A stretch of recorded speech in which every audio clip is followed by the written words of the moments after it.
Gracias a todos por conectarse. En unos minutos vamos a estar arrancando con el seminario.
Buenos días a todos. En nombre del Departamento de Política Tributaria de la Unión Industrial Argentina, le damos la bienvenida a este seminario Moratoria Ampliada 2020 que hemos organizado para dar información y recabar todas las dudas que hay sobre este régimen tan importante y a escasos 17 días de la finalización del mismo para adherir. Quiero agradecer en esta ocasión a las autoridades de la Administración Federal de Ingresos Públicos, encabezado en este caso por la Subdirectora General de Servicios al Contribuyente, la licenciada Patricia Vaca Narvaja, que tengo el placer de abrir este seminario conjuntamente con ella. Ya es la segunda vez que estamos en esta función. El año pasado nos ha tocado también abrir un seminario sobre factura de crédito electrónica, y lo placer no es una formalidad, sino es una realidad, porque cada vez que nos encontramos, en la previa que hablamos, es un momento muy agradable y muy ameno, y es muy fácil coordinar con ella cualquier tipo de actividad. Así que agradezco la importancia que le han dado a este evento que hemos organizado, que han venido con un equipo muy calificado, que lo van a ir viendo en el transcurso de la reunión, y para darle un poco el inicio a esta tarea y pasarle la palabra a Patricia, les quiero contar lo importante que fue para nosotros desde el Departamento de Política Tributaria lo que hoy se ha concretado en la Ley 27.562 de moratoria ampliada. El 2 de junio pasado hubo una reunión virtual, como se está acostumbrado en estos momentos, en la que participaron el Comité Ejecutivo de UIA con las más altas autoridades de la Administración Federal, lideradas por su administradora, la licenciada Mercedes Marcó del Pont. Y cuando me ceden la palabra para decir cuáles eran las cuestiones tributarias que nosotros estábamos analizando desde el departamento, surgió como tema número 1 la necesidad de tener una moratoria ampliada, que abarque a todos los contribuyentes y que incorpore deudas más allá de la 27.541 de diciembre del año pasado, que daba deudas hasta el 30 de noviembre de 2019. Y hoy ya lo tenemos concreto, este anhelo, Y tenemos algunas cuestiones que sabemos que cuando esto fue proyecto de ley en el Poder Ejecutivo, tenía una redacción, después en el Congreso se han incorporado algunas limitaciones que están dificultando de alguna manera la incorporación de todos aquellos que quieran ingresar en este régimen, y es por eso que estamos aquí reunidos para tratar de sacarnos las dudas y que la mayor cantidad de gente posible y que tenga intenciones y que tenga necesidad de utilizar esta herramienta puedan hacerlo. Así que bueno, no voy a alargar más esta presentación. Agradezco nuevamente a las autoridades de AFIP que han tenido la gentileza de acompañarnos en esta ocasión, y le cedo la palabra a la licenciada Patricia Vaca Narvaja. Gracias, Carlos. Gracias por lo de licenciada, pero no. Si les digo mi profesión, se van a sorprender todos, pero bueno, ha pasado mucha agua debajo del puente y he ido cambiando. En realidad, mi profesión original de cuando era joven era instrumentista quirúrgica. Bueno, ahora estoy con el bisturí viendo de qué manera ayudamos. Sacamos las malezas de los impedimentos a las empresas y ayudando a que puedan nuevamente ponerse de pie. Sí, efectivamente la segunda vez que nos encontramos, Carlos, y para mí es un placer poder trabajar desde esta institución en favor del desarrollo económico, en favor de las empresas, porque las empresas dan trabajo y el trabajo dignifica, y esto integra, incluye a nuestra sociedad, que es fundamental. Efectivamente, el año pasado hubo una primera moratoria, veníamos con otros planes, era para pequeñas y medianas, pero bueno, este cataclismo de la pandemia que no termina de resolverse a nivel global, ustedes habrán visto las últimas noticias en Europa, cómo están nuevamente volviendo para atrás en muchos países, ha profundizado la situación difícil económica porque la atraviesan la mayoría de nuestras empresas y comercios y emprendedores en la ciudadanía en general. Entonces, bueno, obviamente, efectivamente la UIA también lo planteó y el Estado quiere estar acompañando para paliar esta situación. Es de allí que tuvo esta propuesta de proyecto de moratoria ampliada para que estén incluidos todos, más allá que haya algunos condicionamientos, como contó Carlos. Este proyecto fue al Congreso inicialmente de una manera, y bueno, para eso está la democracia, para eso son los ámbitos parlamentarios donde se trabajan los consensos y surgió este proyecto, que ahora esta moratoria estamos planteando. Es una moratoria, como les decía, muy amplia, que tiene muchos beneficios para todas y todos. También es para aquellas empresas que bajaron la persiana y que nosotros queremos que no carguen con esa mochila si lo pueden resolver, que quiere contribuir a que estemos mejor parados para cuando esto termine, venga la vacuna y se termine de solucionar los problemas, pero además se vaya reabriendo más la situación económica en general. Así que para nosotros es fundamental que ustedes como institución que representa a miles de empresas grandes, pequeñas y medianas, promuevan, difundan y nos ayuden a que la mayor cantidad posible de estas empresas ingresen a esta moratoria. Es un esfuerzo que hacemos todos, no es que solamente los argentinos, sino el gobierno, sino todos los argentinos, porque bueno, de alguna manera estamos resignando algunos ingresos, pero para poder después, insisto, en que estén en mejores condiciones para desarrollar su actividad, y mientras tanto también le damos la posibilidad de una moratoria, del ATP, del IFE, etcétera, muchas otras ayudas de tasas subsidiadas, etcétera. Así que no quiero prolongarme más, para mí es un gusto, un placer estar con ustedes y trabajar con ustedes. Mercedes les manda un gran saludo, ella quiere una institución, AFIP, que acompañe el desarrollo económico, que ayude, que simplifique, así que ahí estamos nosotros como servicios al contribuyente para seguir trabajando codo a codo con todos ustedes. Bueno, sin más, le paso la palabra o a, ¿dónde está Carlos Reyes o para Gonzalo? Lo que ustedes digan. Sí, ahí está, Carlos, ahí está. Bueno, Gracias, buenos días. Patricia. Patricia, muchas gracias. Bueno, buenos días.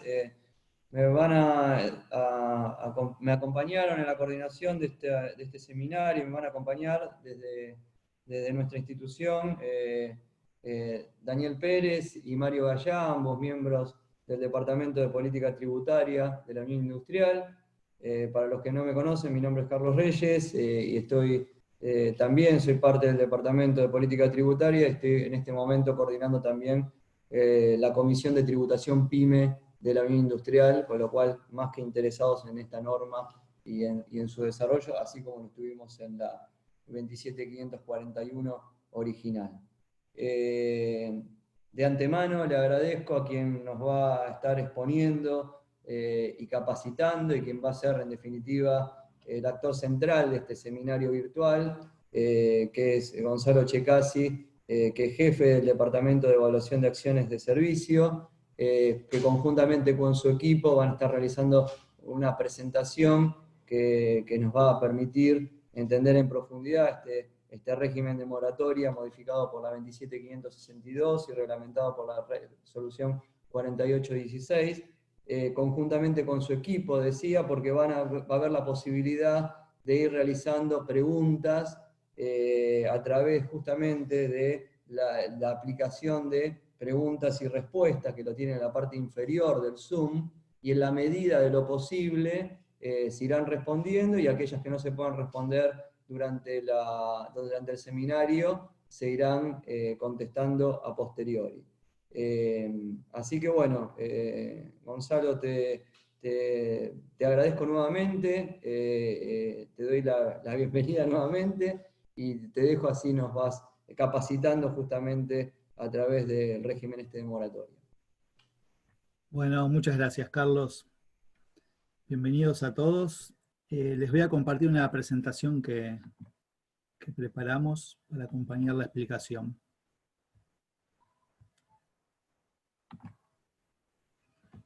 Perfecto, ¿ahí la pueden ver bien? Muy bien.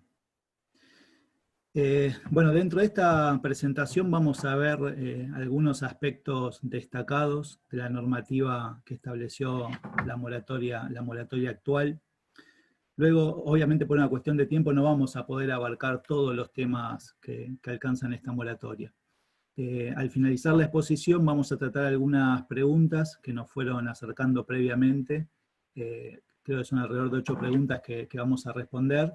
Y con posterioridad a eso, desde la UIA van a dejar planteados algunos temas, los cuales nos comprometemos a llevarnos y contestarles lo antes posible.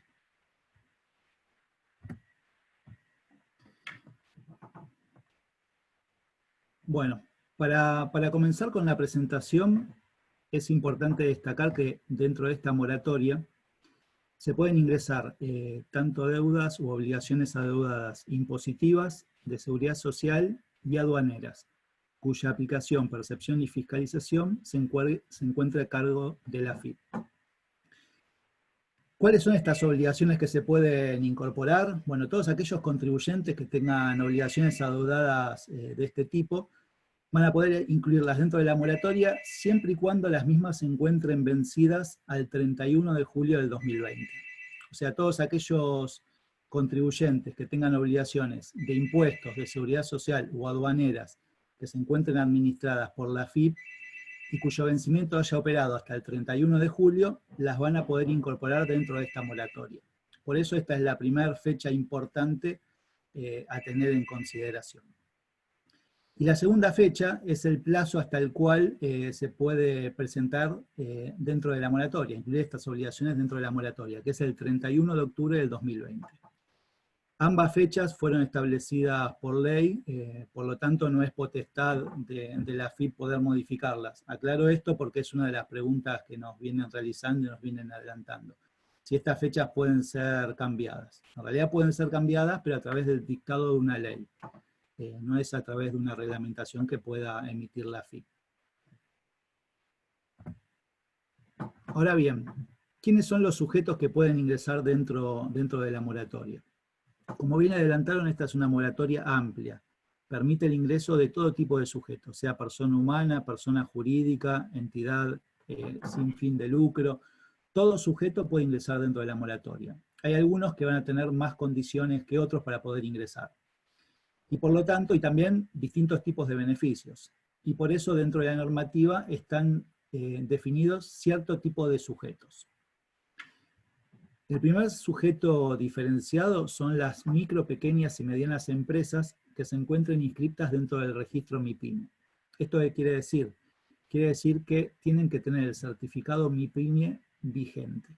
Todas aquellas que no tienen que sean MIPYME, si no tengan el certificado MIPYME vigente, van a poder ingresar, pero bajo la condición de que obtengan el certificado vigente, primero de que inicien los trámites para obtenerlo, y luego que obtengan el certificado vigente al 31 de octubre. O sea, el primer tipo de sujeto que puede ingresar son las MIPYMES con certificado vigente, y hay un segundo tipo que son todas aquellas MIPYMES que no tienen el certificado vigente, pero pueden iniciar el trámite anotándose como condicionales dentro de la moratoria, y esta condición es que al 31 de octubre obtengan el certificado vigente. ¿Qué pasa si no obtienen el certificado vigente? Bueno, esto les produciría la caducidad de la moratoria. ¿Tienen alguna alternativa? Sí, tienen una alternativa. Aquellos que estén como MIPYMES condicionales y el 31 de octubre no obtengan el certificado vigente, van a poder reformular el plan de facilidades que hayan generado, pero con las condiciones establecidas para los que son considerados de más sujetos o de más contribuyentes. Para esto tienen 15 días desde el 31 de octubre. Otro tipo de sujetos que pueden ingresar dentro de la moratoria son las entidades sin fines de lucro. Dentro de este rubro están las entidades sin fines de lucro, las organizaciones comunitarias, los entes públicos no estatales y las entidades exentas en ganancias según determinados incisos establecidos por la normativa. Estos sujetos, para ingresar en su condición de tal, tienen que cumplir una condición. ¿Cuál es esta condición? Que la forma jurídica que tengan declarada ante la AFIP sea una de las admitidas por la normativa. Dentro de la Resolución General 4816 hay un listado de las distintas formas jurídicas que tienen que tener este tipo de entidades para ser consideradas como tal. ¿Qué pasa si por algún motivo no tienen esta forma jurídica correctamente declarada ante la AFIP? Bueno, van a poder modificar esta situación ingresando con su CUIT y su clave fiscal al servicio de presentaciones digitales. Ahí van a adjuntar toda la documentación necesaria para demostrar que son este tipo de entidades. La AFIP, la agencia que corresponda, va a analizar esta situación, y si es correcta su modificación, va a proceder a la misma y declararles correctamente la forma jurídica dentro del sistema. Otro de los sujetos que pueden ingresar a la moratoria son los denominados pequeños contribuyentes. ¿A qué nos referimos cuando hablamos de pequeños contribuyentes? Bueno, pequeños contribuyentes son todas aquellas personas humanas o sucesiones indivisas que se encuentren inscriptas en ganancias, bienes personales o monotributo. Pero para que sean considerados pequeños contribuyentes tienen que cumplir ciertas condiciones. La primera condición es que sus ingresos por el año 2019 no superen el monto establecido para la categoría máxima de monotributo, que es la categoría K, vigente a diciembre del 2019. Que estaríamos hablando de alrededor de 1.726.600 pesos. ¿De dónde surgen los ingresos para determinar si es pequeño o no es pequeño contribuyente? Bueno, para todos aquellos sujetos que estén obligados a la presentación de la declaración jurada de ganancias del año 2019, va a surgir de los ingresos que declaren en dicha declaración, que informen en dicha declaración. Y todos aquellos que no estén obligados a la presentación de ganancias, los ingresos son los que surjan, o de la categoría que tengan dentro del monotributo, o bien de los ingresos que obtengan en relación de dependencia, o por la obtención de jubilaciones. Otra de las condiciones que tienen que cumplir para ser considerados pequeños contribuyentes es, para todos aquellos que estén obligados a la presentación de la declaración jurada de bienes personales, la presentación correspondiente al periodo fiscal 2019 tiene que cumplir con la condición de que todos los bienes que declaren no pueden superar el monto de 20 millones de pesos. O sea, todos los bienes que declaren, sin considerar ningún mínimo no imponible, no pueden superar el monto de 20 millones de pesos para ser considerados pequeños contribuyentes. Así que bueno, pequeños contribuyentes son las personas humanas y sucesiones indivisas inscriptas en ganancias, bienes personales y o monotributo, que cumplan con estas dos condiciones. Una la de los ingresos y otra la de los bienes personales que hayan declarado. Es dable destacar que esta caracterización como pequeño contribuyente va a prevalecer ante la caracterización de MIPYME en caso de corresponder. Si hay sujetos que sean MIPYMEs y pequeños contribuyentes, va a prevalecer esta condición de pequeño contribuyente. Al igual que para las entidades sin fines de lucro, si hay algún pequeño contribuyente que la AFIP no lo caracterizó como tal, pero considera que debe ser pequeño contribuyente según sus características, puede generar una presentación a través del Servicio de Clave Fiscal de Presentaciones Digitales, demostrando esta situación y adjuntando toda la documentación que crea necesaria, y también esto va a ser analizado por el organismo y en caso de corresponder, se lo va a caracterizar como pequeño contribuyente.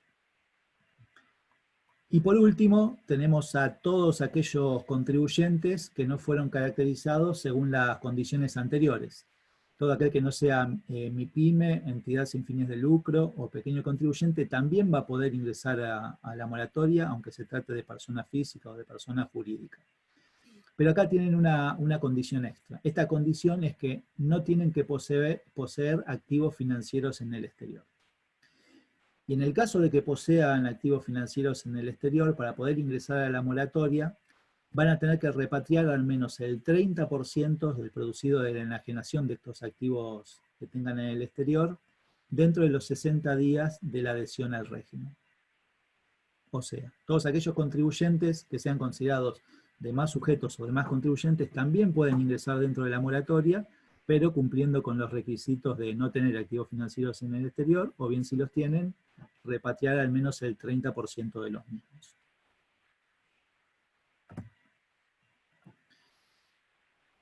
Uno de los principales beneficios que tiene el ingreso a la moratoria es ciertas condonaciones que establece.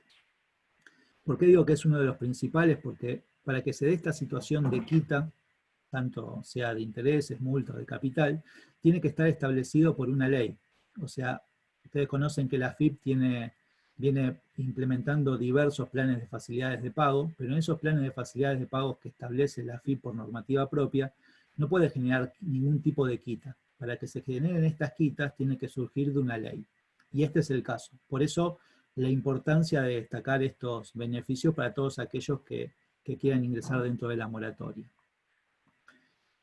La primera condonación de la que vamos a hablar es la condonación de multas y sanciones que no se encontraron firmes ni pagadas al momento del acogimiento al régimen por infracciones cometidas o devengadas al 31 de julio. ¿Por qué hago esta diferenciación de infracciones cometidas o devengadas? Porque se permite el ingreso tanto de sanciones formales como de sanciones materiales. Otra de las condonaciones que se establecen dentro de la moratoria es el 100% de los intereses resarcitorios y punitorios. Todos aquellos sujetos que tengan deudas de autónomo y estas sean incorporadas dentro de la moratoria, van a tener la condonación del 100% de sus intereses resarcitorios y punitorios. ¿Sí? O sea, todos aquellos que incluyan este tipo de deudas no van a pagar ningún tipo de interés resarcitorio o punitorio por las mismas.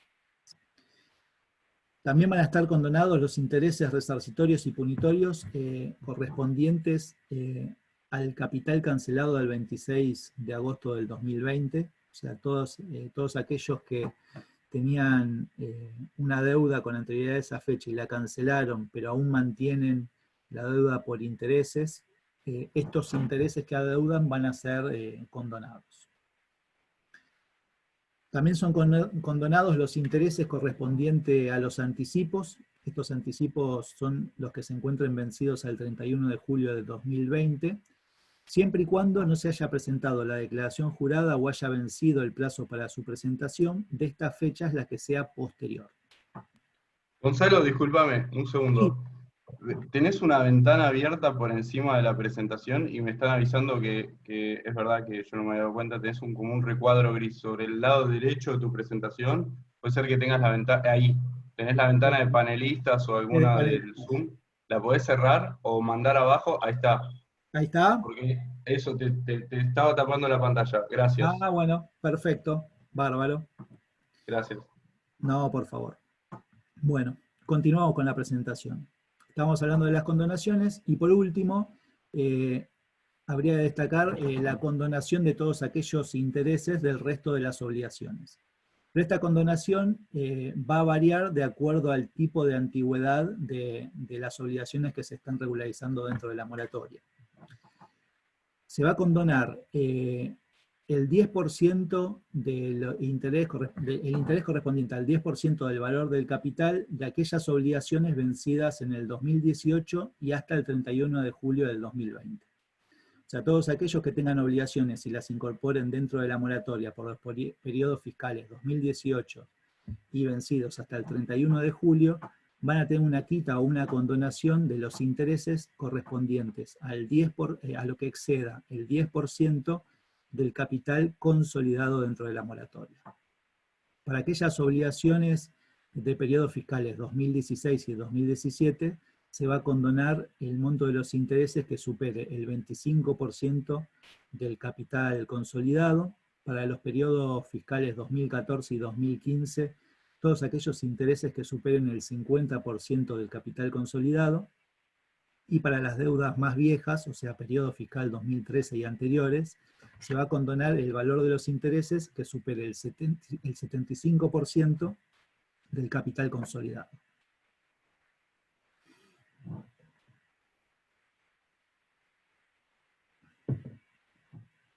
En este punto de condonaciones es importante destacar que también se va a generar la liberación de multas y sanciones, siempre hablando de no se encuentren ni firmes de pagadas, de todos aquellos agentes de retención y de percepción cuando exterioricen y paguen los importes omitidos de retener o percibir y los importes que si bien han retenido o percibido no se encuentren ingresados. Estas sanciones también van a ser condonadas.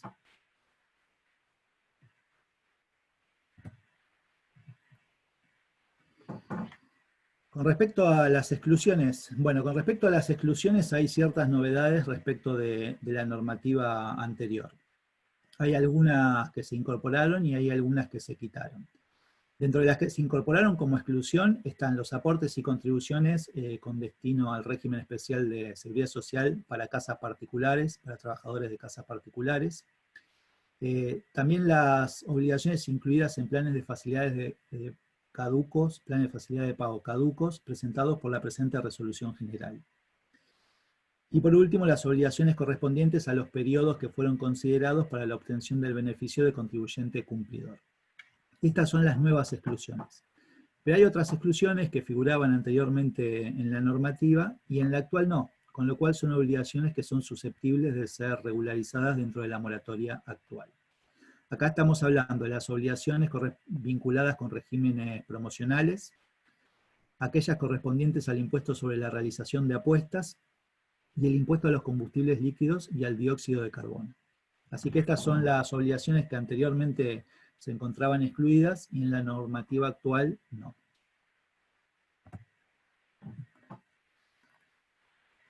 ¿Cuáles son los requisitos para ingresar dentro de la moratoria? Bueno, hay requisitos que son exclusivos según el tipo de sujeto de que se trate. Por eso las distinciones que hicimos al inicio de la presentación.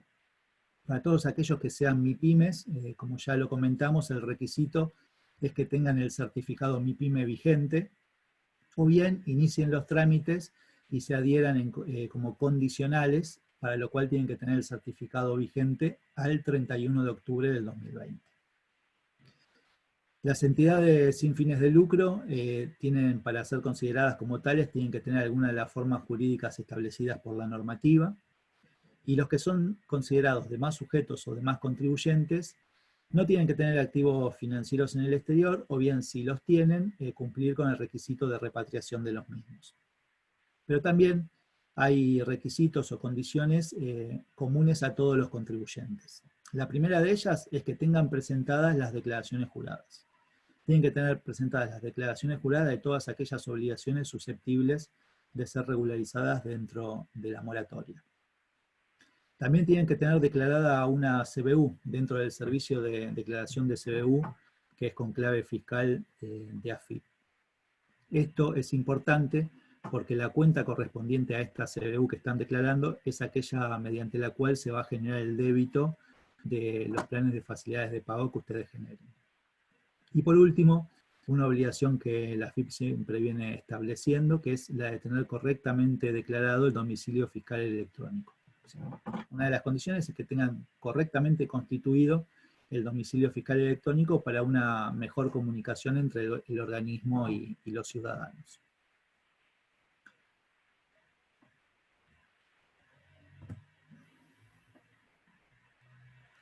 ¿Cuál es el procedimiento para la adhesión al régimen? Por un lado, ustedes saben que una de las formas de cancelar obligaciones es a través de la compensación, utilizando saldos de libre disponibilidad que se encuentren exteriorizados, o bien devoluciones, reintegros o reembolsos que estén aprobados pero pendientes de cobro. Para poder realizar esta compensación, deberán utilizar el servicio de sistema de cuentas tributarias para todas aquellas obligaciones que sean impositivas o de la seguridad social, y para las deudas correspondientes a aduana van a tener que utilizar el servicio de solicitud de disposición de créditos aduaneros. Ahora bien, todos aquellos contribuyentes que quieran armar un plan de facilidades de pago van a tener que utilizar el servicio de Mi Facilidades, que es el servicio que habitualmente la AFIP pone a disposición para la generación de planes de facilidades de pago con el organismo. Dentro de este servicio hay una opción que es la de regularización excepcional, Ley 27562, y a través de esa opción van a poder armar los distintos planes de facilidades de pago que elijan o realizar la cancelación al contado. Esto es importante destacarlo, porque todos aquellos contribuyentes que generen la cancelación al contado, o sea, el pago al contado para las obligaciones adeudadas que tengan vencidas antes del 31 de julio, van a tener una quita excepcional. A estos sujetos se le va a generar una reducción del 15% del capital consolidado. Pero, para que se genere esta quita, que acá ya no estamos hablando de una quita ni de intereses ni de multas, esta es quita de capital. Pero para que se genere esta condonación, tienen que generar el pago, o sea, el BEP, para generar el pago de la cancelación al contado, mediante el servicio de Mi Facilidades. Así que esto es importante destacarlo, pues aquellos que generen el pago al contado mediante otros servicios no van a tener esta quita del 15% adicional. También es importante destacar que todos aquellos que cometan un error al generar el plan de facilidades de pago van a poder anular el mismo, para lo cual tienen tiempo hasta el 28 de octubre. Y esto se hace a través del servicio de presentaciones digitales.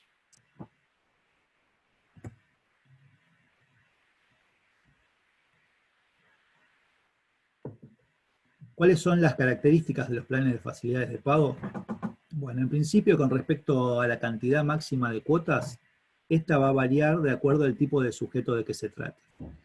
Las entidades sin fines de lucro van a poder cancelar sus obligaciones adeudadas hasta en 120 cuotas como máximo, sin importar qué tipo de obligación se trate. O sea cual sea la obligación que tengan adeudada, la van a poder cancelar hasta un máximo de 120 cuotas. Todas aquellas que sean MIPYMES o pequeños contribuyentes van a tener 60 cuotas como máximo para cancelar obligaciones correspondientes a aportes de la seguridad social, retenciones y percepciones impositivas y de seguridad social.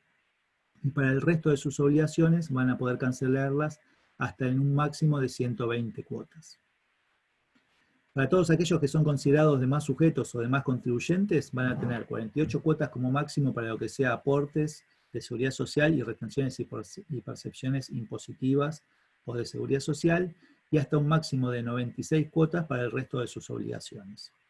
El monto mínimo de capital que contengan estas cuotas no puede ser inferior a el valor de 1.000 pesos. Esto es una limitación al momento de armar el plan de facilidades de pago. Y algo importante de destacar es que el vencimiento de la primera cuota del plan de facilidades de pago va a operar el 16 de diciembre del 2020. O sea, los planes que se generen, los planes de facilidades de pago, recién van a empezar a cancelar las cuotas a partir del 16 de diciembre.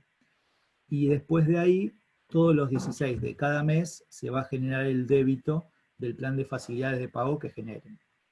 Tengan en cuenta que tienen que tener el monto suficiente para que se produzca este débito. Si no, no se va a debitar, y hay una segunda fecha de vencimiento que es el día 26 de cada mes, y ahí se va a hacer un segundo débito. En el caso de que no se pueda debitar el día 16, se va a correr un débito el día 26. Tengan en cuenta que para todos aquellos que generen más de un plan de facilidades de pago, porque no hay limitación en cuanto a la cantidad de planes de facilidades de pago que se puedan generar, tienen que tener los montos suficientes para cancelar todos los planes.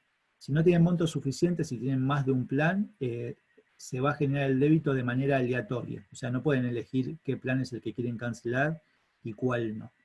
Así que esto es algo importante para tener en cuenta al momento de generarse los débitos. El resto de las características. En cuanto a la tasa de interés, se bajó un punto respecto de la moratoria establecida por la normativa anterior. O sea, al principio va a tener una tasa del 2% mensual fija hasta mayo del 2021. Y a partir de esa fecha va a tener una tasa variable que va a ser igual a la tasa Badlar utilizable para los bancos privados. ¿Qué pasa con el pago a cuenta? Bueno, es importante destacar que todas aquellas micro y pequeñas empresas que tengan certificado vigente, los pequeños contribuyentes y las entidades sin fines de lucro no tienen que ingresar un pago a cuenta para poder entrar a la moratoria. Pero todos aquellos MIPYMES que sean medianas empresas tramo 1 van a tener que ingresar un pago a cuenta del 1%. Las MIPYMES que sean medianas empresas tramo 2 van a tener que ingresar un pago a cuenta del 2%. Y todas aquellas MIPYMES que estén como condicionales y los demás contribuyentes van a tener el pago a cuenta más alto, que es un pago a cuenta del 4% del capital consolidado. El pago a cuenta tampoco puede ser menor a 1.000 pesos.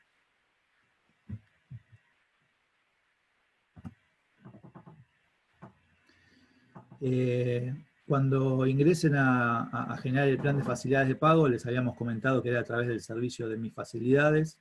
Dentro del servicio de Mis Facilidades actualmente les trae todas aquellas obligaciones que tengan adeudadas para que ustedes las puedan validar, elegir y a partir de ahí generar el plan de facilidades de pago que quieran cancelar. Los pasos son, primero y principal, la de seleccionar la CBU a partir de la cual se van a generar los débitos de las cuotas. Después, seleccionar estas obligaciones que el sistema de Mis Facilidades les ofrece y cuáles son las que ustedes quieren cancelar dentro del plan de facilidades de pago. Se selecciona la cantidad de cuotas del plan de facilidades de pago y para todos aquellos contribuyentes que estén obligados al ingreso de un pago a cuenta, van a tener que generar el BEP para que se produzca el envío automático del plan de facilidades de pago. Todos aquellos que no estén obligados a generar un pago a cuenta van a poder realizar la presentación del plan directamente.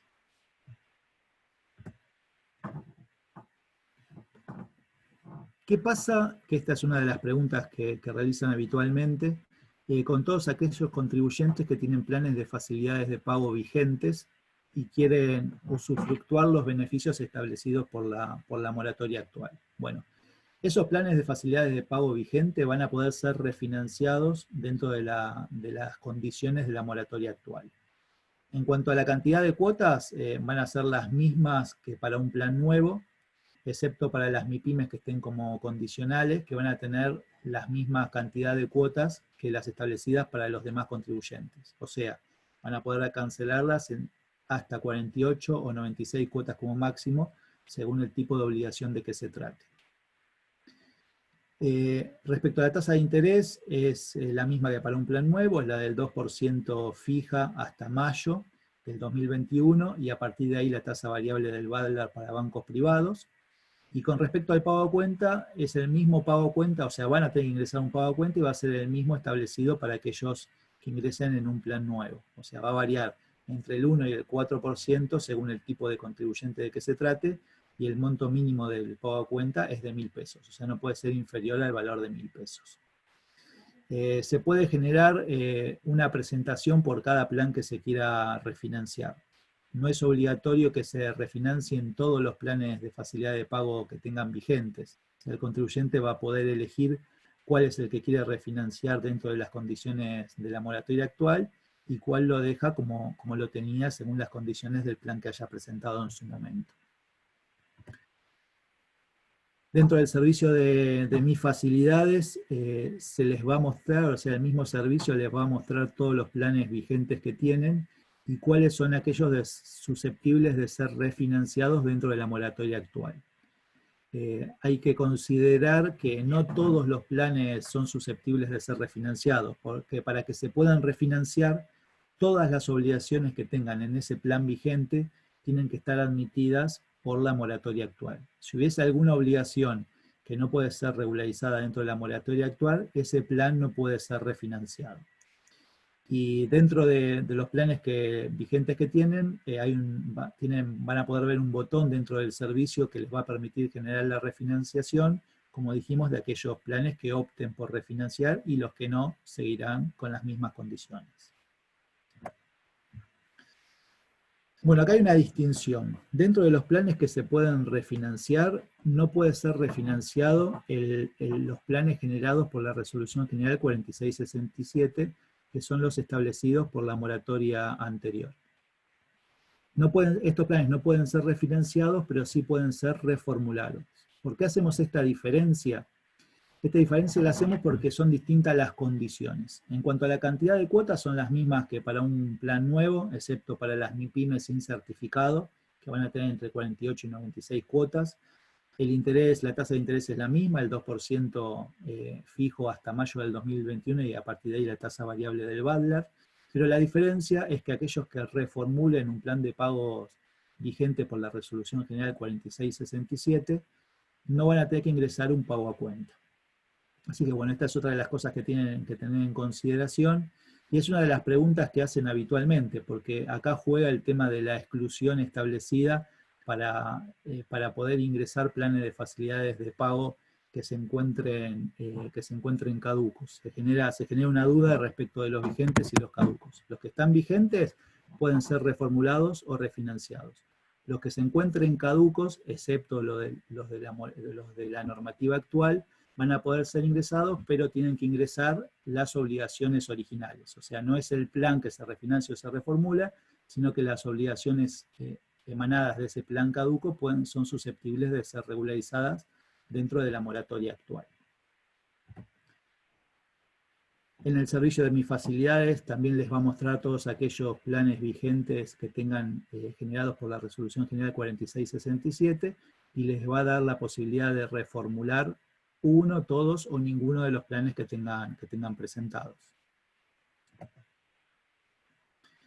Otra de las opciones de reformulación es aquella que venimos hablando para aquellas MIPYMES que tengan iniciado el trámite pero no tengan el certificado vigente al 31 de octubre. Como dijimos, si llegaban a esa condición al 31 de octubre, se les iba a generar la caducidad del plan de facilidades de pago, o bien van a tener 15 días a partir del 31 de octubre para reformular estos planes que estaban como condicionales, pero con las condiciones establecidas para los demás sujetos o demás contribuyentes, ya no para MIPYMES.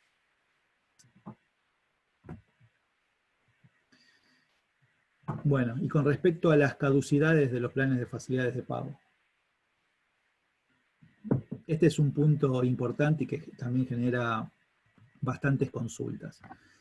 Porque por un lado tenemos las caducidades que ya conocemos, o sea que ya se vienen implementando en los distintos planes de facilidades de pago que establece la AFIP, que es la caducidad por falta de pago de cierta cantidad de cuotas.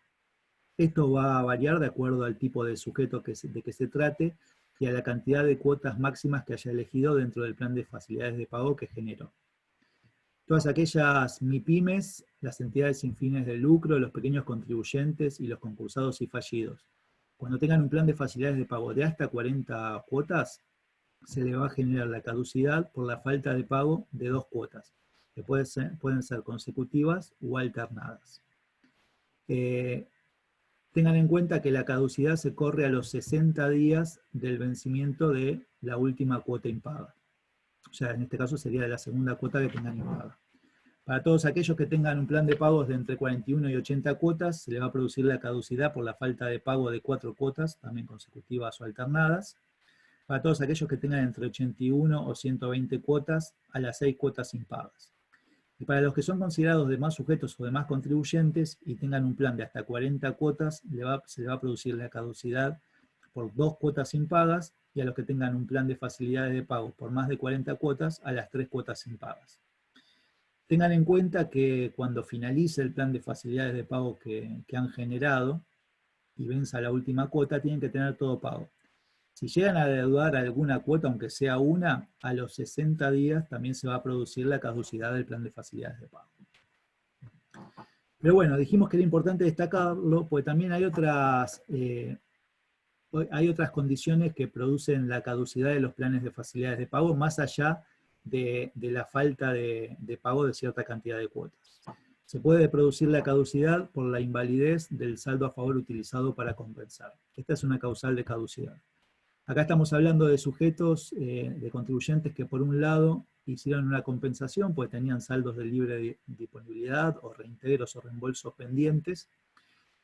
Con eso compensaron ciertas deudas que tenían y las otras deudas las incluyeron dentro de un plan de facilidades de pago.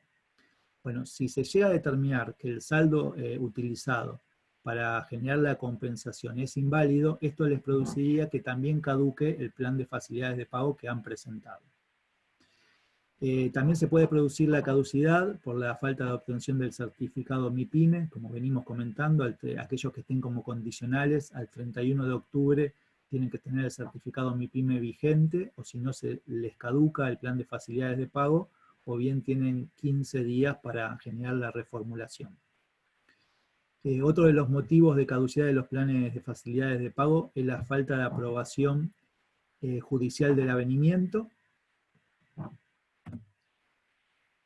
Y para todos aquellos sujetos que no sean MIPYMES, no sean entidades sin fines de lucro y no sean pequeños contribuyentes, se le puede generar la caducidad del plan de facilidades de pago cuando realicen alguna de estas operaciones entre el 26 de agosto y por el lapso de 24 meses. Estamos hablando de la distribución de dividendos y utilidades, el acceso al mercado único y libre de cambios para realizar determinados pagos de beneficios, o bien vendan títulos valores en moneda extranjera o los transfieran a entidades del exterior.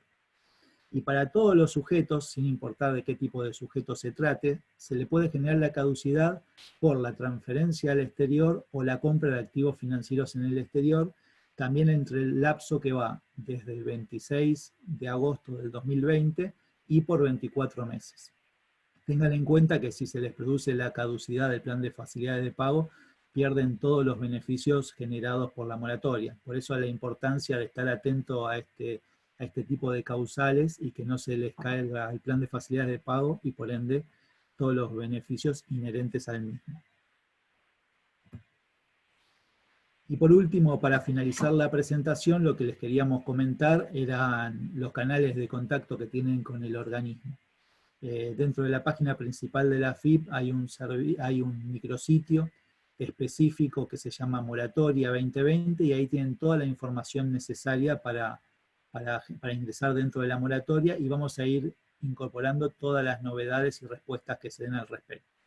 Pues tienen un acceso dentro del micrositio tienen un acceso al ABC de preguntas y respuestas frecuentes, donde iremos publicando todas las novedades. Y también tienen, por ejemplo, una guía paso a paso en donde pueden ver todas las pantallas del servicio Mi Facilidades para aquellos que quieran generar un plan de facilidades de pago.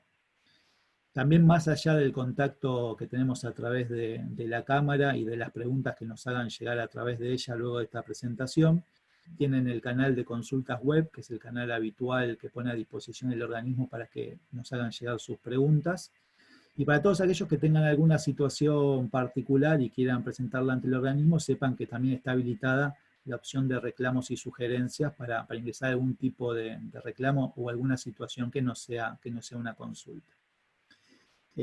Así que bueno, hasta acá la presentación técnica de los aspectos relevantes de la moratoria que les queríamos hacer llegar.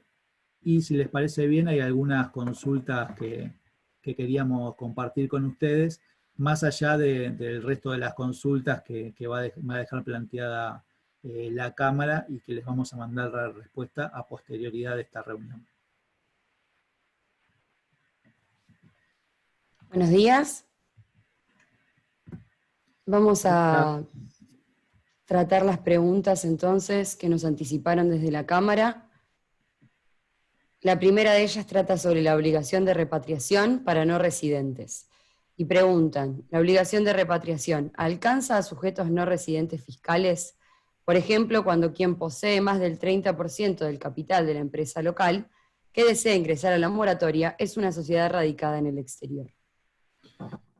Bueno, en este punto es importante destacar, esto es algo que genera bastantes dudas, pero se entiende que los residentes del exterior, que nunca lo fueron de la República Argentina, no se encuentran obligados al requisito de repatriación. Así que bueno, esta es una aclaración importante referida al tema de repatriación. Siguiente pregunta. Definición de pequeño contribuyente. ¿El organismo está previniendo incrementar el umbral máximo de ingresos? Bueno, esta es una pregunta que la hacen habitualmente, pero por lo pronto no se está evaluando la modificación de la definición de pequeño contribuyente.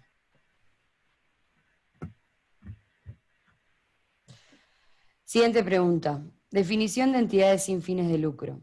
¿Cómo el organismo está planificando reglamentar el alcance de la expresión que desarrollen programas de promoción y protección de desarrollos o actividades de ayuda social directa? Por ejemplo, si una entidad exenta en ganancias mantiene una discusión o un contencioso administrativo en virtud del no otorgamiento de la exención, ¿puede igual considerarse una entidad sin fin de lucro? Bueno, por parte del organismo no se está previendo reglamentar esta definición para entidades sin fines de lucro. Entendemos que con la definición establecida en la Resolución General 4816 es suficiente, que es la que figura en el artículo 4 en su inciso C. Y la condición en realidad para que pone la AFIP para que estas entidades entren en carácter de tal como entidades sin fines de lucro, es que tengan la forma jurídica, como lo mencionamos, correctamente declarada ante la AFIP. Dentro de la normativa hay un listado de las distintas formas jurídicas admitidas para ser consideradas como tales. Si tienen correctamente declarada esa forma jurídica, no habría ningún problema, más allá de la situación que tengan respecto a la exención. Pregunta número 4 sobre IVA diferido. ¿Cuál es el tratamiento que el organismo considera dispensar con relación a aquellos contribuyentes que necesitan regularizar sus deudas relacionadas con el IVA cuando poseen certificado PYME y el beneficio de IVA diferido? Bueno, las obligaciones emanadas del IVA diferido son susceptibles de ser incorporadas dentro de la moratoria actual. Creo que esto está relacionado a la pregunta que viene, que es la fecha de vencimiento de estas obligaciones. Se van a poder incorporar todas aquellas obligaciones de IVA diferido, pero cuyo vencimiento se haya producido hasta el 31 de julio del 2020. Acá hablamos del vencimiento del diferimiento, no del vencimiento original que hubiese tenido si no se optaba por este beneficio. Así que todas aquellas obligaciones de IVA, IVA diferido, pueden ser incorporadas siempre y cuando el vencimiento de este diferimiento sea anterior al 31 de julio. Bien, la siguiente pregunta es sobre la obra social de monotributistas. Si bien se encuentran incluidas en el régimen las deudas de los contribuyentes adheridos al régimen simplificado, ¿cuál es el alcance con respecto a la cotización de la seguridad social? En este caso, ¿se debe descontar la porción destinada al régimen de obras sociales o se puede regularizar todo el concepto de seguridad social, incluyendo el destinado a obras sociales? Bueno, no, la obra social es uno de los conceptos que están excluidos dentro de la moratoria actual, por lo cual no es susceptible de ser regularizado dentro de la misma. Pero recuerden y tengan en consideración que pueden ingresar dentro de la moratoria los conceptos admitidos, y el de obra social, por ejemplo, que no está permitido, pueden regularizarlo a través de los planes permanentes del organismo, que el actual es el establecido por la Resolución General 4268. O sea, la obra social no es susceptible de ser regularizada dentro de la moratoria, pero la pueden incluir en los planes de facilidad de pago vigentes. Siguiente pregunta. Reformulación, Resolución General 4667. La norma establece que la reformulación de los planes a que se refiere el presente artículo implicará la aplicación de la totalidad de las condiciones dispuestas por el artículo 13 de la Ley 27.541 y sus modificaciones. Cabe interpretar que es la totalidad de las causales previstas en el punto 6, inciso C, del artículo 13. Las causales de caducidad previstas en el punto 6.6 ¿solo aplica a los sujetos que no acrediten la condición de pyme? Sí, en realidad las causales de caducidad para aquellos que reformulen son las mismas causales que para aquellos que ingresen a un plan de facilidades de pago nuevo. O sea, las que son consideradas para los demás sujetos son para los demás sujetos. Los que tengan un certificado MIPYME vigente van a tener las causales de caducidad correspondientes a una MIPYME con certificado vigente. Pero sí, para los que no sean MIPYME, tienen las causales de caducidad generadas para los que sean considerados demás contribuyentes.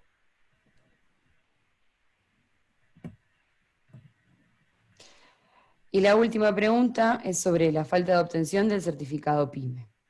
En el artículo 57 de la Resolución General 4816, se resuelve que si el sujeto finalmente no obtiene el certificado, hasta el 31/10/2020, será considerado dentro del universo de contribuyentes comprendidos en el inciso E de dicho artículo, y deberán cumplir con la totalidad de los requisitos y condiciones establecidos al efecto.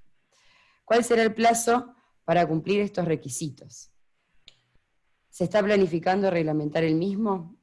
No, o sea, todos aquellos contribuyentes que estaban como MIPYME condicionales, y llegado el 31 de octubre no tienen el certificado vigente, van a ser considerados como los demás contribuyentes o demás responsables que están obligados a generar la repatriación en caso de tener activos financieros en el exterior. Y el plazo es el mismo que se establece para este tipo de sujetos. No es necesario una reglamentación específica. O sea, las MIPYMES que están como condicionales, si no obtienen el certificado vigente al 31 de octubre, van a poder reformular el plan, pero con las mismas condiciones y requisitos establecidos para los demás sujetos o demás contribuyentes.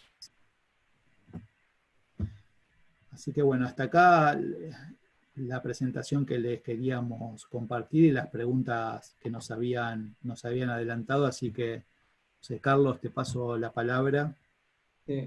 Bueno, Gonzalo, Constanza y equipo, ante todo, y Patricia, muchísimas gracias por la presentación, clara, la verdad, absolutamente clara y didáctica, así que, y ya por haber adelantado también algunos temas en materia de las consultas que se fueron realizando y que fueron seguramente recibiendo en otras entidades, especialmente en materia de repatriación de sujetos no residentes, que es un tema que generaba muchísimas incertidumbres internamente.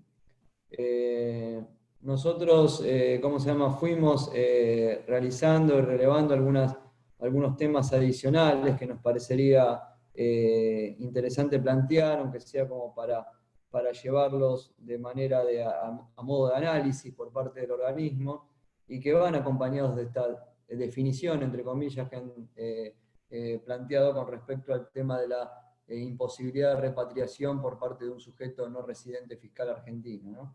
El primero de ellos es el relativo al cálculo del 30% de la tenencia del capital de la participación societaria. Si se mide directamente, como uno podría interpretar de manera literal en función de lo que dice la propia ley y el artículo 59 en cuanto al régimen de información, solamente en el primer grado de tenencia, o si un sujeto que después agrupe en un segundo grado o en otro eventualmente posterior un porcentaje superior, va a estar obligado a repatriar o no. Ese corte de grado y ese análisis provoca bastante incertidumbre, dadas las estructuras que habitualmente tienen tantos sujetos, hablamos de locales como del exterior. Estamos hablando acá de empresas de capital local que a su vez tienen una holding y otra empresa en un segundo o tercer grado. Eso sería importante que el organismo pueda definir para darle certidumbre en materia de seguridad jurídica al sujeto que toma la decisión de ingresar un corte o por lo menos una definición de dónde se considera o cómo calcular ese 30% de participación o tenencia. Cortame, Gonzalo, si hay algo que quieras acotar o que quieras incorporar con relación a estos puntos en particular.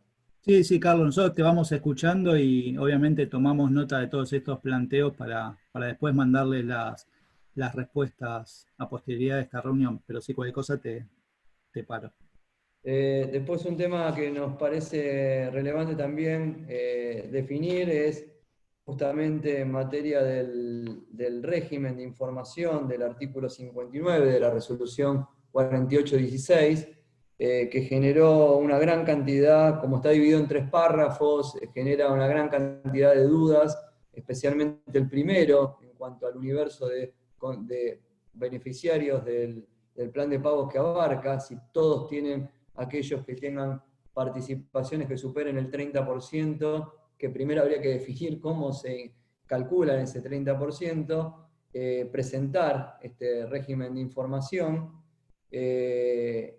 y después, un tema que no es menor, es que en el segundo y tercer párrafo, cómo se realiza ese informe por parte del contador, especialmente cuando hablamos de sujetos o estructuras a las cuales un contador argentino no tiene acceso en cuanto a esa estructura. Ustedes imagínense que limitando el grado de tenencia y limitando el régimen de información se podría dar la posibilidad que una gran cantidad de contribuyentes puedan ingresar, porque si hoy queda abierto el grado de participación hacia N cantidad de escalones hacia arriba, y después un contador encima tiene que emitir un informe sobre eso, sobre información de la cual no tiene acceso, en definitiva, se da una imposibilidad fáctica de poder cumplir con ese requisito, con lo cual me parece que el 59 tiene 2 áreas muy importantes. Primero, para todos aquellos pymes, para determinar o no si tienen que cumplir con el régimen de información.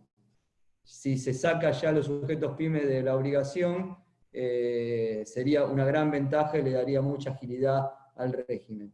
Y a partir de ahí, definir el tema de cómo se calcula ese porcentaje y un modelo de informe, si es necesario, o si piensan reformularlo, si piensan sentarse con el consejo profesional para definir algo, siempre planteando de vuelta, desde la realidad que para un contador, para nosotros es básicamente muy poco factible poder realizar un informe sobre sujetos a los cuales ni la sociedad tiene acceso. Imagínense que el sujeto que adhiere quedaría después sujeto a modificaciones por parte de los movimientos de fondos de sus accionistas, cuestión que tampoco domina el sujeto local al que está adhiriendo a la moratoria. Por eso es importante darle cierto corte en cuanto al grado de tenencia, me parece un tema relevante. Y para cerrar, por mi parte, es que faltaría alguna norma que aclare el tema de evaluación de activos situados en el exterior. En lo que le hemos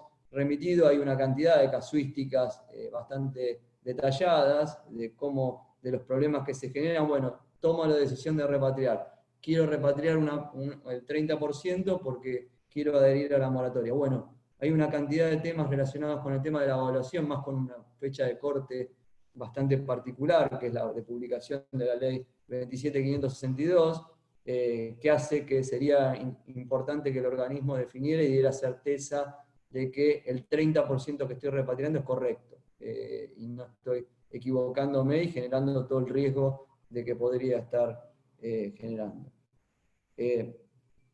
Daniel, no sé si querés ir agregando algunas de las cuestiones que hemos también analizado. Sí, claro. Bueno, muchas gracias. Excelente la exposición y nos despejó muchas dudas. Por supuesto, lo importante siempre es la duda, así que la seguimos planteando para aclarar cuestiones, ¿no? La permanente es la duda. Así que yo tengo 2 reflexiones, es reflexión y pedido también de que ustedes nos aclaren, y sobre el tema de las obligaciones alcanzadas, y otro muy interesante que inclusive ha sido también repique por aquí por preguntas y respuestas, porque mientras ustedes hablaban, nosotros también lo que fuimos ayudando y le fuimos contestando en el espacio específico de preguntas y respuestas, dándoles un poco de ayuda también. Y esto también se planteó en preguntas y respuestas. El primero es sobre obligaciones incluidas. Bien sabemos, y está perfectamente previsto en la ley y en la reglamentación, la posibilidad de regularizar los aportes de los trabajadores en relación de dependencia. Incluso eso está específicamente previsto y con una situación muy generosa en cuanto a la cantidad de cuotas. También sabemos, obviamente, las contribuciones de los empleadores, y también sabemos, porque la ley lo dice, la reglamentación lo afirma, la posibilidad de incluir deudas en obligaciones en discusión administrativa, contencioso administrativa y judicial. Con lo cual puede haber y hay una cantidad enorme de determinaciones de deuda en materia de seguridad social que tienen que ver con el empleo no registrado o defectuosamente registrado, que esto genera obligaciones de aportes y contribuciones y obviamente también genera situaciones de sanción, o sea, multas específicas de la Ley 7250. Entonces, la primera pregunta es esa. Obviamente, ¿hay algún límite para poder regularizar los aportes y contribuciones respecto de determinaciones de deuda en donde el organismo fiscal ha establecido, en todo caso, una incorrecta registración, una falta de registración? Esta es la primera pregunta. ¿Se pueden regularizar sin ningún problema estas determinaciones de deuda? ¿Constanza o Gonzalo? Sí, no sé, Germán, si se puede aclarar algo respecto a esto.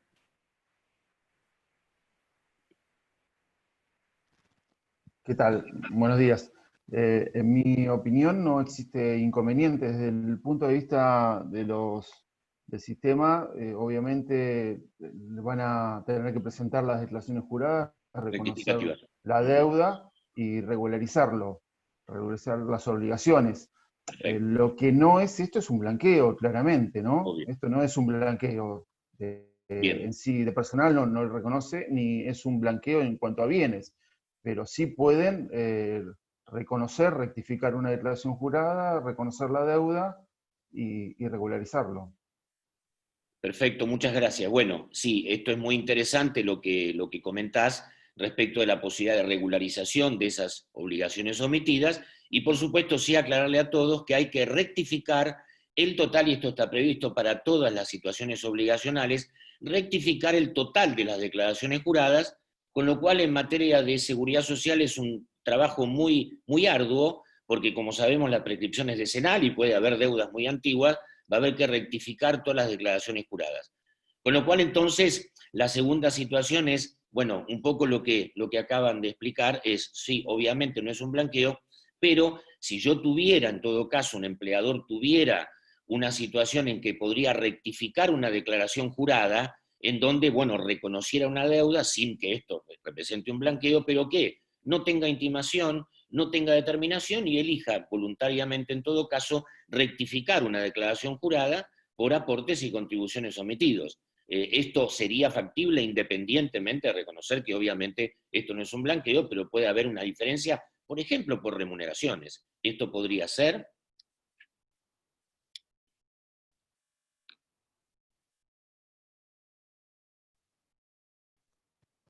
A ver, yo vuelvo en el mismo sentido. Entiendo que sí, en la medida que exista una deuda no reconocida todavía, voy a rectificar y voy a reconocer esa deuda y regularizarla. Se puede hacer tanto que no esté en discusión o estando en discusión, con todo el articulado que dice la norma, la ley, la reglamentación, en cuanto a la eliminación o a la condonación de sanciones. No veo en la norma ningún impedimento para poder negarlo en ese sentido. Es un tema muy importante, muchas gracias por la aclaración.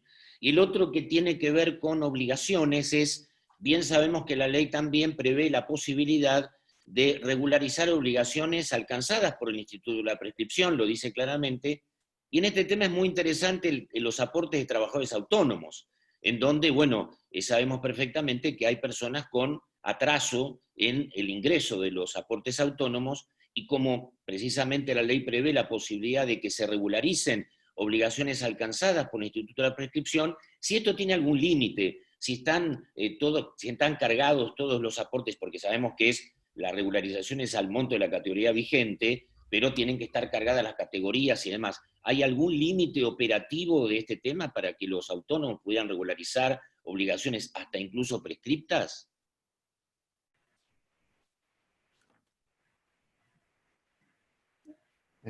¿Querés que responda yo, Gonzalo? No, con respecto a eso, Daniel, dentro del sistema no hay una limitación respecto a los periodos que se pueden incorporar. O sea, el sistema permite la incorporación de deudas aunque estén prescriptas. Después, bueno, habría que ver bien, digamos, con la normativa y la parte legal, si corresponde o no corresponde y si pueden ser susceptibles de ser incorporadas o no. Respecto al sistema, no hay limitación por aparte de periodo, por aparte de la situación de cada contribuyente es particular, puede tener suspensiones de la prescripción o interrupciones y que genere la incorporación de distintos periodos según el tipo de contribuyente y de su situación.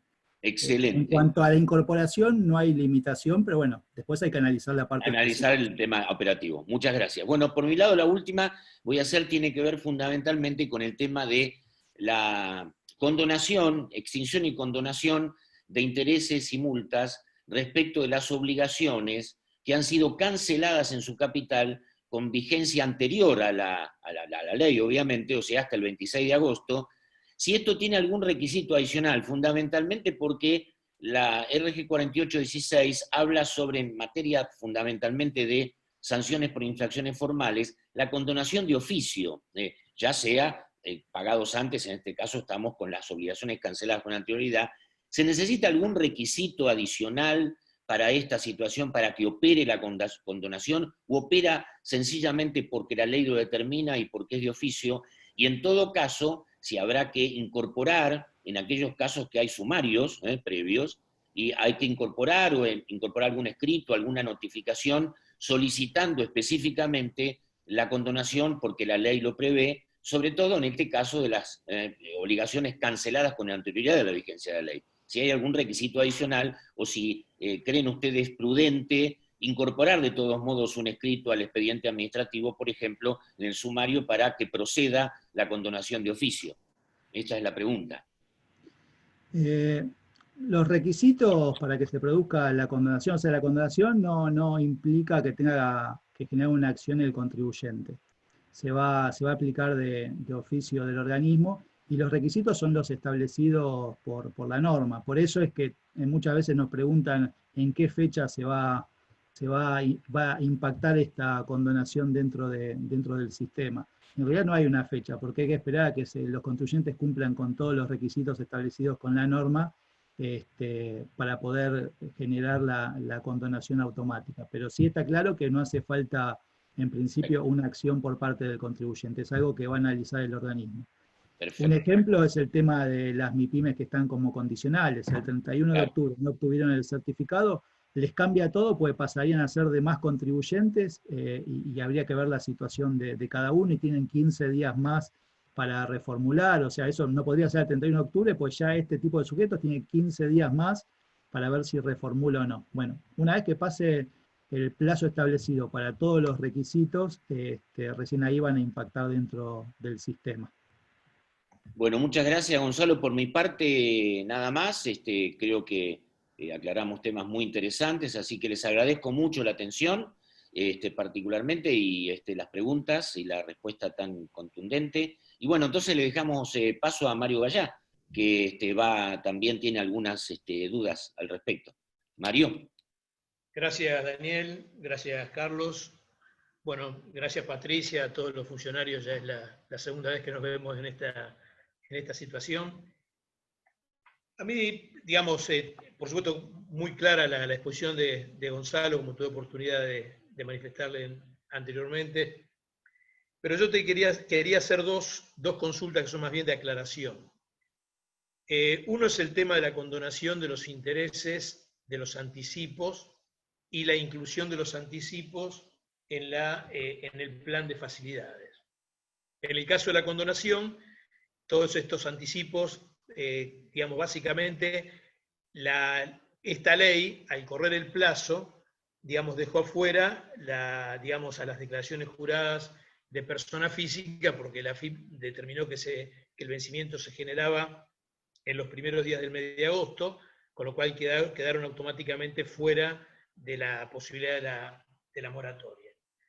De todas maneras, los anticipos de las declaraciones juradas vencieron antes del 31 de julio, algunos, parte de ellos, o casi todos, y el tema sería cómo procede, concretamente, si se pudiera hacer un tipo de ejemplo, la condonación de esos intereses. Y por otro lado, la segunda parte de la pregunta es que el capital de esos anticipos pasa a formar parte del pago a cuenta de los planes de facilidades de pago. O sea, se pueden tomar por compensación o se pueden abonar por el plan de facilidades. No tienen la posibilidad del pago contado. En el caso que se los incluya en el plan de facilidades, pasarían a sumar al pago a cuenta. Ahora, este pago a cuenta está establecido en función de la condición del contribuyente, si es pequeño y mediano tramo 1, tramo 2 o gran contribuyente. ¿Qué pasaría, digamos, con aquellos que no están obligados a hacer pago a cuenta, pero que igual tienen que regularizar capital de anticipos? Esta sería la primera pregunta, no sé si fue claro. Germán, ¿eso lo podés ver vos? Sí, ¿qué tal? Hola, Bueno, Germán. a ver, ¿qué tal? El ejemplo que pediste, podríamos decirlo de esta manera. Una persona humana, la declaración jurada de ganancias de 2019 no entró en el régimen de la moratoria porque venció después del 31 de julio, pero podría regularizar los anticipos en el régimen, tanto por compensación o por plan de pagos. En ese caso van a tener la condonación de del excedente del 10% de los intereses, y si es en el plan de pagos, esos intereses van a entrar en el monto consolidado como financiable, y respecto del capital, va a formar parte de una sumatoria del valor del pago a cuenta. O sea, si yo tengo que ingresar un pago a cuenta de X porcentaje, le tengo que sumar el valor del monto del total de los anticipos de capital. En ese mismo sentido, una micro, pyme, o una persona humana pequeña que no tienen que ingresar pago cuenta, en este caso, si regularizan anticipos, van a tener, el sistema le va a liquidar un valor de pago cuenta que va a ser el monto total de los anticipos regularizados, el monto total de capital de los anticipos regularizados en el plan de pagos. Ahí esa sería la respuesta. No sé si tenés alguna repregunta, si no... No, perfecto, perfecto, gracias. Y la otra pregunta que tengo, que es la que nos preocupa mucho, es respecto de los regímenes de caducidad de los planes de facilidades, el famoso apartado 6.7, digamos, que aplica a todos los contribuyentes, ¿no? Acá el texto de este apartado establece que si hay transferencia al exterior o compra en el exterior de activos financieros, y todo el texto que sigue. Y acá nos preocupa mucho saber cuál sería el tratamiento, por ejemplo, de una reinversión de bonos. Supongamos que un contribuyente tiene un portafolio en el exterior, generalmente manejado por un broker que va generando compras, y cuando vence una especie, ya sea porque es rescatado o lo que fuera, reinvierte a lo mejor en otra especie similar o de las mismas características, ¿no? Inclusive la reinversión de rentas, o sea, rentas que va generando ese portafolio. Esto es considerado, porque esto la verdad que es muy difícil poder seguir este tema para ver si esto puede generar, digamos, la caducidad de un plan de facilidades, ¿no es cierto? Esto, más que nada, porque cuando la resolución 4816 establece después los regímenes de caducidad, dice, además de las condiciones del inciso 6, digamos, de la resolución. Con lo cual, la verdad que no sabemos, no alcanzamos a definir cuál sería el límite de esa letra O, cuando dice, digamos, transferencia o compra en el exterior, y ahí es donde nos preocupa, digamos, si esto puede hacer caer un plan de facilidades, ¿no? Bueno, Mario, esa la guardamos para analizarla con el área técnica y legal nuestra y les mandamos la respuesta. Perfecto. ¿Les parece bien? Ahí, Gonzalo, solamente agregar con respecto a lo que dice Mario, es siempre pensando, ya en este caso en pymes, en los accionistas de las pymes, porque como esto abarca al accionista como el sujeto de vuelta, como los contadores de las pymes, después podemos seguir que el dueño de la pyme no haya hecho el O, ese que figura en la norma, en los 24 meses, ¿no? Realmente cuando fuimos asesorando con respecto a este punto, no hace tanto, si bien es complejo ya para el sujeto que adhiere, pero es todavía más complejo de seguir para aquel que es accionista, ¿no? Y esto puede darse en una situación de un portfolio especulativo, como una tenencia normal de activos en el exterior, más allá de las salvedades del anexo 2 de la 4816. Así que ese punto es realmente también muy importante porque ya abarca a todos los contribuyentes, no solamente a los no pymes, sino a los pymes también, que es parte, me imagino, del objetivo central también de la norma que queden incluidos. Así que gracias y lo pueden ir viendo. Sí, por favor, está claro el planteo. Bueno, por nuestra parte era lo que teníamos. De vuelta les quiero agradecer muchísimo, en serio, por la presentación, por la claridad, por haber respondido ahora varias ya de las consultas, ya sea en la misma presentación o ahora a medida que las fuimos planteando. Ahí, no sé, Francisco, si Carlos querrá decir algo como para cerrar el seminario, sino nosotros esto se estará a partir del día de mañana, se estuvo grabando y se estará después, quedará a disposición a partir del día de mañana, y bueno, y realizaremos el seguimiento técnico de los puntos que quedaron a consulta, más allá de que muchas cuestiones se pudieron ir clarificando a partir de la presentación que han realizado ustedes. Así que, por mi parte, muchísimas gracias a ustedes y a quienes me han acompañado en la coordinación de todo este seminario. Muchas gracias a todos por estar aquí presente también, y bueno, la presentación la tienen, las consultas nos llevamos, y después aparece alguna otra más, con todo gusto la canalizan con el área Gonzalo, con Espacio de Diálogo, y estamos en contacto permanente. Perfecto, Patricia. Bueno, muchísimas gracias y que tengan un muy buen día y buena semana. Igualmente. Gracias a todos. Todos y todas. Hasta luego. Gracias, muchísimas gracias. Gracias a todos, gracias.